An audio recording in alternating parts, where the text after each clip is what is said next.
ရေခဲပြင်ပေါ်မှာအိပ်ပျော်သွားတဲ့မိန်းကလေးတစ်ယောက်ရှိခဲ့တယ်နိုးလာတော့ရေခဲတွေအရေးပြောကုန်ပြီးအဆုံးမဲ့ပင်လယ်ပြင်ကြီးထဲမှာမျောနေတာတွေ့ရတယ်အကူကြီးတောင်းပြီးအော်ဟစ်ပေမဲ့ပတ်ဝန်းကျင်တစ်ခုလုံးကတိတ်ဆိတ်လို့ဘသူစီမှအတန်မရောက်ခဲ့ဘူး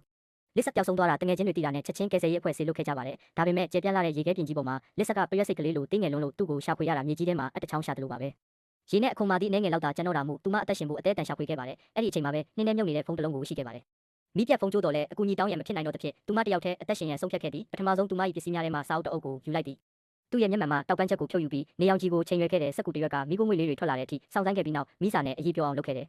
စီးနှင်းများကြားမှာလီစာတယောက်တောက်သုံးရည်ကိုအောင်မြင်စွာစုဆောင်ကညအိပ်ရန်ပြင်ဆင်နေစဉ်မုန်တိုင်းကြီးတစ်ခုကြားရောက်လာခဲ့သည်လီစာသည်သူမ၏တဲကိုအမြန်ဆန်ဆုံးဆောက်လုပ်ကအိပ်ရတဲ့တွင်ခွေအိတ်နေုံမှလွယ်၍ဘာမှမတတ်နိုင်တော့ပေဆူတောင်းနေရင်းနှင့်မျောလင့်ခြင်းသာရှိတော့သည်လေးမုန်တိုင်းအပြီးမှာတော့စီးနှင်းတွေအလွန်မင်းများပြားနေခဲ့တာကြောင့်အသက်ရှင်ဖို့အခွင့်အလမ်းနှဲပါနေခဲ့ပါပြီဒီအချိန်မှာပဲလီစာဟာတဲတဲကနေထွက်လာခဲ့ပါတယ်မနေ့ညကမုန်တိုင်းကြောင့်သူမဟာမသိတဲ့ရေပြင်မှာရောက်နေခဲ့တာပါရေခဲတုံးတွေကြားမှာပင်လယ်ပြင်ကြီးတစ်ခုလည်းကျန်နေခဲ့ပါတယ်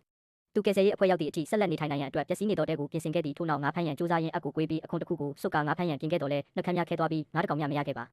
ထို့နောက်သူမပါဇက်ကိုဟာလိုက်မိသည်နှင့်အမျှနောက်ကနေပောက်ကွဲတန်လိုကြားလိုက်ရသည်သူမလည်းလှည့်ကြည့်တော့ရေခဲအပိုင်းတစ်ခုကျိုးကျသွားတာတွေ့ရတယ်မူလကရေခဲပြင်ဧရိယာပေ100ကျဲဝန်းခဲ့ရမှယခုအခါတဖြည်းဖြည်းကျုံသွားတော့သည်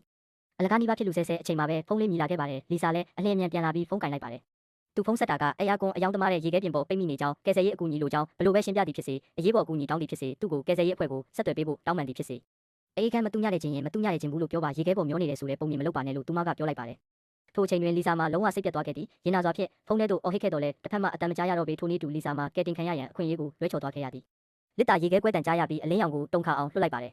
တညလုံးပင်လယ်ကိုစောင့်ကြည့်ခဲ့ပေမဲ့ဘယ်သူမှမသိကြပါဘူးနောက်တနေ့မနက်မှာတော့လီစာကသူမရဲ့ဓမီကိုတိတ်လိုက်ချိန်မှာပင်လယ်ရေခဲတွေထပ်မံကွဲအပ်သွားတာကိုတွေ့ရှိခဲ့ရပါတယ်တင်မောဒါမှမဟုတ်လေရင်တစင်းကိုရှာဖွေဖို့မျှော်လင့်ရင်းနဲ့သူမဟာမှန်ပြောင်းတဲ့ကောင်းကင်ကိုသာဆက်လက်စောင့်ကြည့်နေရပါတော့တယ်